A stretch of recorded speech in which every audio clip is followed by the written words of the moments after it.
제가 오살리 기도원에서 사역을 할 때예요. 그때 제가 교무 담당을 해서 전국에 내노라 하는 부흥사는 제가 거의 다 본 기억이 나요. 이름만 되면 익히 하는 그런 부흥사님들을 제가 스케줄을 짜서 예배 시간에 이렇게 배정을 해드리는, 사회도 봐드리는 그런 일을 오살리 최자식 기념 금식 기도원에서 한 적이 있어요.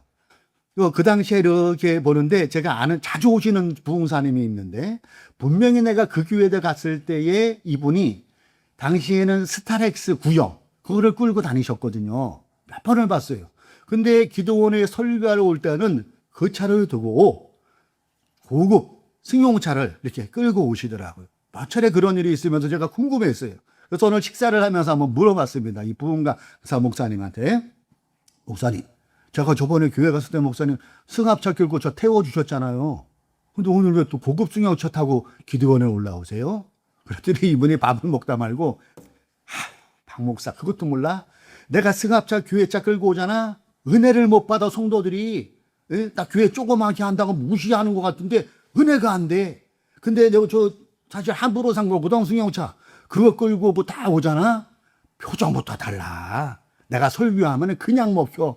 나도 어쩔 수 없이 기름값 부담되지만은 그래서 고급 승용차 끌고 오는 거야. 알게 알아. 아유, 그 얘기를 하시더란 얘기예요. 그래요? 우리가 이런 세상에 살고 있다는 거예요. 사람을 사람으로 보기보다 겉모습, 저 사람이 무슨 차를 타느냐, 저 사람이 어떤 집에 사느냐, 저 사람 학벌이 어느 정도냐, 이것으로 차별하면서 살아가는 세상이 어쩔 수 없이 우리가 살아가는 자본주의 사회의 민낯이라는 생각이 들고는 합니다.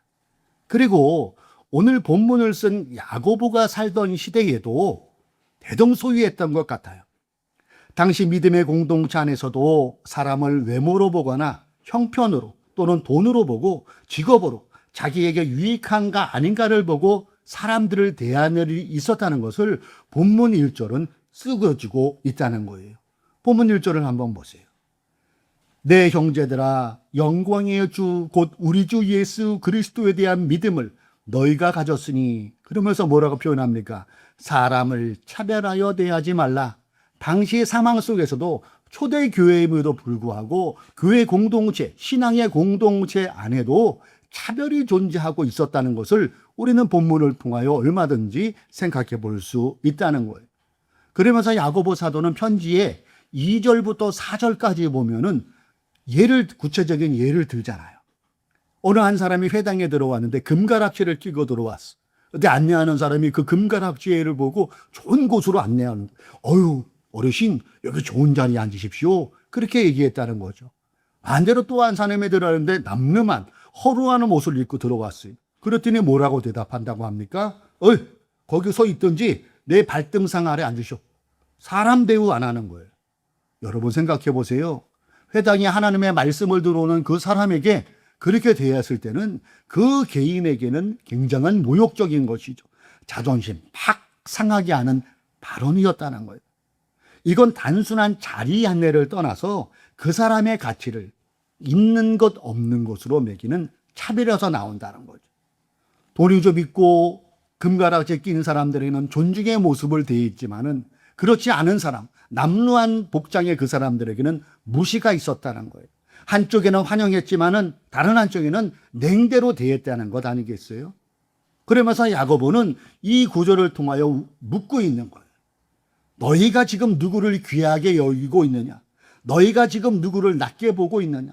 초대교회 성도들이요, 당신들은 하나님이 보시는 눈으로 사람을 보고 있습니까? 아니면 여러분의 단지 보이는 그 현상으로 사람을 보고 있습니까? 이것을 묻고 있다는 얘기죠. 오늘 예배에 나온 사랑하는 성도 여러분, 유튜브로 함께 예배하는 성도 여러분, 교회의 신뢰가 왜 무너질까요? 오늘 본문에서 기준으로 한다면은 교회의 신뢰가 무너지는 것은 하나님의 형상으로 사람을 대하지 못하기 때문에 교회가 신뢰를 잃는 것이라는 것을 우리는 생각해 볼 수 있다는 것입니다. 이어서 본문 5절에서는 이렇게 얘기하잖아요. 내 사랑하는 형제들아, 들을지어다. 하나님이 세상에서 가난한 자를 택하사 믿음에 부유하게 하시고 또 자기를 사랑하는 자들에게 약속하신 나라를 상속으로 받게 하지 아니하셨느냐. 이 말씀을 우리가 오해해서 보면 안 됩니다. 하나님은 가난한 자만 무조건 복을 주신다는 그런 의미가 아니에요. 여기서 야고보가 얘기하고 싶은 것은 가난하면 다 좋다는 것이 아니에요. 부자는 다 나쁘다는 말도 아닙니다. 이 사람이 야고보가 얘기하는 핵심은 세상은 늘 가진 자를 높이고 없는 자를 가볍게 본다는 거예요. 그런데 우리 하나님은 세상이 무시하는 자들을 외면하지 않는다는 것을 5절에서 얘기해 주고 있다는 거예요. 그래서 오히려 약한 자, 세상에 보기에 별 볼일 없는 자, 밀련한 자를 돌아보시고 그들을 믿음 안에서 귀하게 세워가시는 게 하나님의 일이라는 것을 야고보는 강조하고 있다는 것이죠. 그런데 교회가 여전히 세상 논리를 반영한다면은 문제가 있다는 거예요. 세상이 높이는 사람을 교회도 그 사람을 높이고 세상이 무시하는 사람을 교회도 그 사람을 무시하면은 더 이상 하나님의 교회 공동체는 성립이 안 된다는 거예요. 그렇게 되면 교회는 더 이상 하나님을 모시고 살아가는 공동체가 될 수 없다는 것을 야고보는 강조하고 있다는 거예요. 그렇게 되면 어떻게 됩니까? 우리가 입으로는 하나님을 예비하고 겉모양은 십자가를 달고 있지만은 정작 하나님의 형상을 무시하는 교회는 사교 모임이 될 수가 있는 거고 친목 모임으로 전락할 수 있다는 거예요. 여러분, 우리는 교회가 이게 규모가 얼마 안 돼서 다 알아요. 그러나 좀 오래된 교회를 여러 번 들어가 보면은 의외로 이러한 모습들이 많이 보여요. 오래 신앙생활한 장로님, 권사님이 어떤 단체, 그 교회 내의 선교회나 이런 것을 이끌면서 어느 선까지는 허용하지만은 그 선을 넘으면은 불편해하고 그 속에서 분란이 일어나는 것, 우리 한국 교회의 민낯이 아니라는 것을 부인할 수 없을 것입니다. 이것은 하나님의 선택 방식과 정면으로 충돌하는 모습이에요. 여러분, 주님은 늘 약한 자를 돌보셨잖아요. 언제나 낮은 자리에 주님의 마음과 눈이 있었잖아요. 주님의 공생의 가운데 가까이 지낸 사람들이 봐도 우리는 알 수 있어요. 그분은 사람들이 무시하는 세리들의 친구가 되었어요. 그 당시 세리는 매국노래에서 사람 취급을 안 했잖아요. 그런데 예수님이 먼저 다가가 있어요. 병든 자, 누구도 걸어보지 않는 가난한 자, 소외된 자, 이방인들의 친구가 되고 그들의 아픔을 위로해 주었던 것이 우리 주님의 모습이라는 것, 여러분, 우리는 익히 알고 있습니다.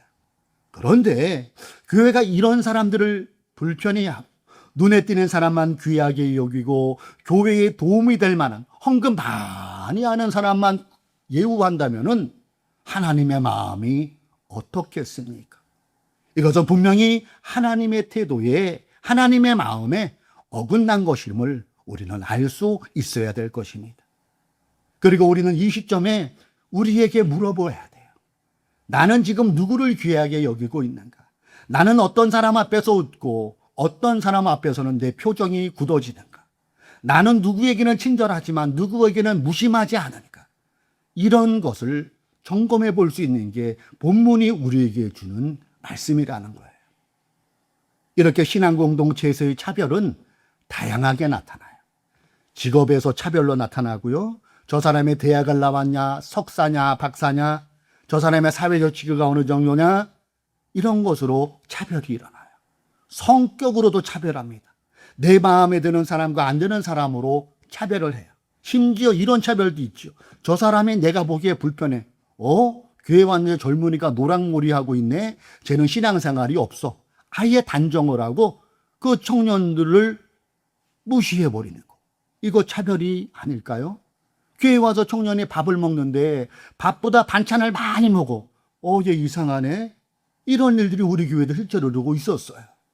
이러한 차별 같지 않은 차별. 이렇게 속으로 이미 사람을 구분하고 거리를 두고 내 마음의 문을 닫아버리는 것, 이거 차별 아닐까요? 여러분, 차별은 꼭 소리치고 모욕할 때만 있는 게 아니더라고요. 무관심, 외면, 반가움의 온도의 차이, 이것도 차별일 수 있다는 거예요. 누구에게 먼저 다가가고 누구에게는 굳이 안 다가가는 것, 누구의 말은 귀담아 듣지만 누구의 말은 가볍게 여기는 것, 이것도 또 차별이 아닌가를 우리는 본문을 통하여 점검해 볼 수 있어야 될 것입니다. 그래서 오늘 본문은 저와 여러분에게 이렇게 묻고 있어요. 당신은 지금 정말 모든 사람을 하나님의 형상으로 보고 있는가? 이것을 야고보는 우리에게 묻고 있다는 거예요. 그러면서 그 차별의 뿌리를 야고보는 4절에 이렇게 정리하고 있어요. 4절을 제가 읽어봅니다. 너희끼리 서로 차별하며 악한 생각으로 판단하는 자가 되는 것이 아니냐. 악한 생각에서 차별이 나온다는 것인데요. 이 악한 생각은 곧 자기 중심적인 계산에서 나오는 것이죠. 우리가 왜 사람을 차별하게 됩니까? 이 사람은 내게 유익할 것 같고 저 사람은 별 유익이 없을 것 같을 때 차별이 나오잖아요. 왜 어떤 사람은 반갑고 어떤 사람은 별로 안 반갑습니까? 저 사람이 내 마음에 맞는 사람이면 편해요. 그런데 내 기준에 안 맞는 사람은 불편하기 때문 아닙니까? 즉 차별은 상대를 하나님의 형상으로 보는 것이 아니라 내 기준으로 재단하는 것, 야고보는 이것을 차별이라고 정의한다는 것이죠. 차별은 내 기준으로만 적용하는 것. 그리고 그 중심에는 언제나 하나님이 아니라 내가 서 있습니다. 내가 주인공이 됩니다. 그러니까 이 차별은 신앙의 성숙과도 연관이 되어 있어요. 여러분, 우리가 신앙생활 오래됐다고 그 사람의 신앙생활이 성숙하던가요? 아니면 신앙생활이 짧다고 그 사람이 신앙이 안 좋던가요? 이것은 반은 맞고 반은 틀리더라고. 적어도 제 목회 과정에서 이렇게 보면은 그런 것을 많이 봐요. 어느 분은 태어나면서도 교회 장로가 되고 신앙생활 됐지만은 그 사람이 하는 신앙 생태를 보면은 안 믿는 사람과 다를 바가 없는 사람들이 있어 보이는 걸 보게 돼요. 그러나 신앙생활은 2, 3년이지만은 그 사람의 인품이 야, 저 사람 어떻게 예수 믿은 지 얼마 안 됐는데 신앙이 저렇게 고매할까?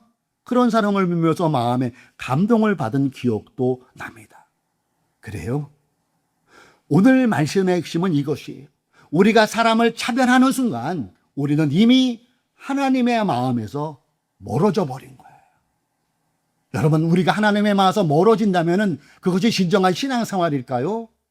그렇지 않다는 것이잖아요. 오늘 말씀을 들으면서 이렇게 우리는 생각할 수 있어요. 그래, 박 목사 말이 맞아. 교회 안에서 차별하면 안 되지. 그럼 사랑해야지. 여기로 끝나면은 달짝지근한 말장난에 불과한 거예요, 여러분. 우리가 은혜 받았다는 걸 착각하는 것은 내 마음에 어떤 것이 다 꽂히면은 은혜 받았다고 그래요. 그런데 나가서는 똑같이 살아. 그것은 은혜를 빙자한 소비에 불과한 거예요. 설교가 소비가 되면 안 돼요. 가짜가 있으면 다 먹어버리는 걸 소비하는 거잖아요. 이처럼 설교에서 내 마음에 달짝지근하면은 은혜 받았다고 해요. 그러나 그것은 은혜 받은 게 아니라 그 순간의 동의죠, 동의. 맞아. 여기에 끝이는 거지 진정한 은혜는 안 되는 거예요. 우리가 예배를 통하여 하나님께 은혜를 받으면 그것이 어디로 이어져야 됩니까? 삶으로 이어져야 되는 거예요. 적용으로 이어져야 된다는 거예요. 실제적으로 내 삶을 그렇게 살 수 있도록 몸부림치는 삶이 있을 때 진정한 하나님의 말씀에 은혜 받은 모습일 것입니다. 우리는 교회 안팎에서 내가 만나게 되는 누군가를 귀하게 보는 태도, 그게 믿음을 드러내는 것이고 그렇게 살아가는 것이 은혜 받는 사람의 모습이라는 것이죠. 여러분, 차별의 반대는 뭘까요? 예의 바름, 배후, 그런 것도 비슷하겠지만은 적어도 야고보를 기준으로 하는 차별의 반대말은 저는 하나님의 시선으로 사람을 보는 태도, 이것이 차별의 반대라고 생각합니다. 차별의 반대가 뭐라고요? 하나님의 시선으로, 내 시선이 아닌 하나님의 시선으로 사람을 보는 태도, 이게 차별의 반대말이라는 것이죠.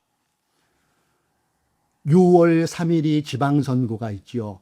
벌써 저는 페이스북이나 SNS를 보면은 국민의힘, 민주당, 무소속 활동들을 활발하게 하고 있어요. 이제 제가 예언 아닌 예언을 하나 할게요. 선거철이 본격적으로 시작되면은 규모가 있는 교회 후보들이 반드시 예배에 참석합니다. 그것은 예언이라기보다는 일상이 그래요, 그분들.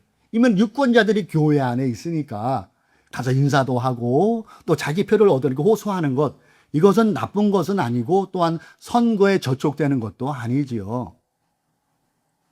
이렇게 지방선거나 국회의원 선거에 있을 때 어느 교회 목사님의 그 행동이 저는 참 감동 깊고 주의 깊게 본 기억이 나요.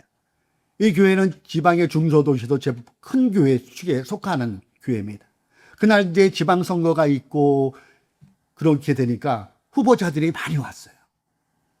이름만 대도 알 사람, 그런 사람들도 오고. 교회로서는 또 영광이죠. 그 교회적으로 홍보가 되니까. 예배가 다 끝났는데 이 교회 담임 목사님이 사일보 부목사님을 부르는 거예요.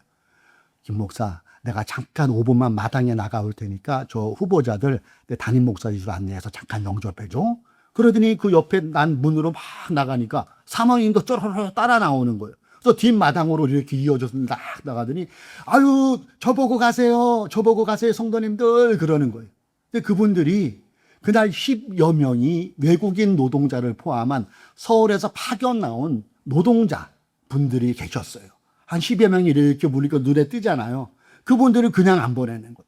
아유, 잘 오셨습니다. 그냥 가지 마시고요. 식사하고 가셔야죠. 식사하고 가셔야죠. 근데 일일이 손을 다 붙잡고 손 묻은 그 거친 손에 다 일일이 만지면서 잘 오셨다고 눈인사까지 하면서 그렇게 얘기하면서 식당까지 안내하는 거예요. 사모님하고.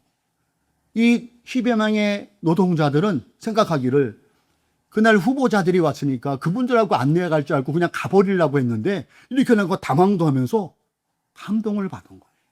그 식당에 식판이 있잖아요. 식당에는 교회에 그 식판에 일일이 다 받아서 앉혀놓고 아유 제가 어떡하지요. 오늘 아시다시피 후보님들라서 거기도 잠깐 인사해야 되는데 아유 먼저 가야겠네요. 정말 잘 오셨고요. 식사 맛있게 하시고 또 봬요. 일일이 또 다 인사를 하고 그리고 그 후보자들이 있는 방으로 가더라는 거예요. 저는 이 목사님의 이 행동을 보면서 예수님이 보이더라고요. 그래요. 예수님 당시에는 바리새인들하고는 친하게 안 지냈거든요.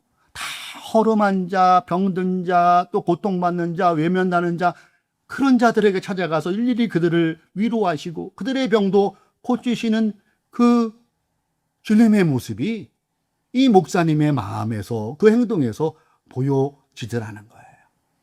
그렇습니다, 여러분. 교회는 먼저 하나님이 누구를 사랑하시는가를 볼 수 있어야 돼요. 교회는 먼저 모든 사람이 하나님의 형상이라는 것을 인정하고 그들을 대할 수 있어야 되는 거예요. 그 담임 목사님이 정치인을 묵인한 게 아니에요.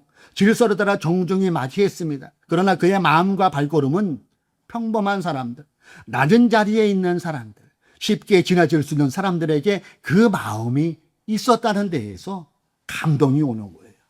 저는 그 모습이 예수님의 마음에 더 가깝다고 생각되는데 여러분들은 어떠신가요? 사랑하는 성도 여러분, 교회가 권세 있는 사람에게만 활짝 없고 평범한 사람들에게 무심한다면 이미 복음과는 먼 거리에 있는 거예요. 그래서 우리는 오늘 기억할 수 있어야 돼요. 사람을 차별하는 순간 우리는 이미 하나님의 마음에서 멀어진 것이라는 거예요. 여러분, 우리가 멀어지고 있지 않습니까? 우리도 모르게 은연중에 사람을 차별하고 있지 않습니까? 그러나 그것은 하나님의 마음을 아파하게 하는 것이며 신앙인의 모습이 아니라는 것을 오늘 야고보는 우리에게 교훈을 주고 있다는 것입니다. 여러분, 우리는 어떻게 구원을 받았습니까? 하나님이 우리의 재산이 많아서, 우리의 학벌이 좋아서, 아니면 우리의 배경이 좋아서 우리를 구원하셨습니까? 그렇지 않잖아요. 아무 조건 없이 피 흘려주신 예수 그리스도의 그 사랑을 우리가 한다면은 우리 또한 그렇게 살아갈 수 있어야 돼요. 결단합시다. 이제 오늘 우리가 예배를 마치고 또 한 주간을 살아갈 때에 이거 하나 실천하면 좋을 것 같아. 내가 무심히 지나치는 한 사람을 귀하게 대하십시오. 그리고 내가 먼저 다가가 인사해 보십시오. 내가 먼저 손을 내밀어 보십시오. 먼저 안부를 물어보십시오. 그리고 먼저 자리를 양보해 보십시오. 별건 아닌 것 같지만 이 대우를 받는 그 사람에게는 그 속에서 우리의 이런 행동을 통해서 예수님이 기억날 거예요. 그리고 하나님이 기뻐하실 것입니다. 그리고 더 나아가 우리의 삶이 행복해질 것입니다. 그래서 오늘 제목을 사람은 사람입니다로 정해보았습니다. 이런 삶을 살아가시는 우리 하늘도 푸른 교회 모든 성도님들 되시길 주님의 이름으로 축복합니다.